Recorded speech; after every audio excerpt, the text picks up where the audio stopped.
SNDP യോഗം general secretary Vellappally Natesan സംസാരിക്കുന്നു. 3 സ്ഥാനാർത്ഥികൾ വളരെ ഭംഗിയായിട്ട് അവർ പ്രവർത്തിച്ചിട്ടുണ്ട്. പണ്ടത്തെ എന്നൊക്കെയാണ് ഭംഗിയായിട്ട് ശോഭ സുരേന്ദ്രൻ വർക്ക് ചെയ്തിട്ടുണ്ട്. വൈകിയാണ് പറഞ്ഞ് ഇറങ്ങിയതെങ്കിലും വേണുഗോപാലും അടിച്ചു കയറിയിട്ടുണ്ട്. അതെല്ലാം ഉപരി വളരെ നേരത്തെ തൊട്ട് തന്നെയാണെങ്കിലും ആരിഫ് നല്ലപോലെ ഇവിടെ വർക്ക് ചെയ്തിട്ടുണ്ട്.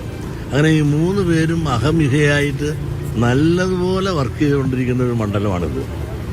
ആര് ജയിക്കും ആര് തോക്കുമെന്ന് എണ്ണി നോക്കാതെ പെട്ടി പൊട്ടിച്ച് എണ്ണി അത് നമുക്ക് പറയാൻ സാധിക്കില്ല. ഏതായാലും ഒരു കാര്യം ഉറപ്പാണ്, ഈ ശോഭയ്ക്ക് കഴിഞ്ഞ, അതായത് BJPക്ക് കഴിഞ്ഞ പ്രാവശ്യം കിട്ടിയതിനേക്കാൾ കൂടുതൽ വോട്ട് നമുക്ക് കിട്ടുമെന്ന് പ്രതീക്ഷിക്കാം. അതുപോലെ വോട്ടിംഗ് ശതമാനങ്ങളും ഇവിടെ പഴയതിനേക്കാൾ മെച്ചമായ നിലയിലേക്ക് വരുമെന്ന് എനിക്ക് തോന്നുന്നു. അതുകൊണ്ട് ആര് ജയിക്കും എന്ന് നമുക്ക് പറയാൻ സാധിക്കില്ല.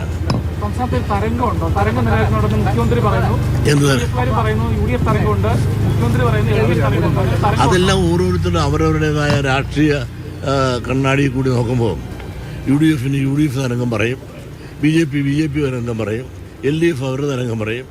എന്താണ് തരംഗമെന്ന്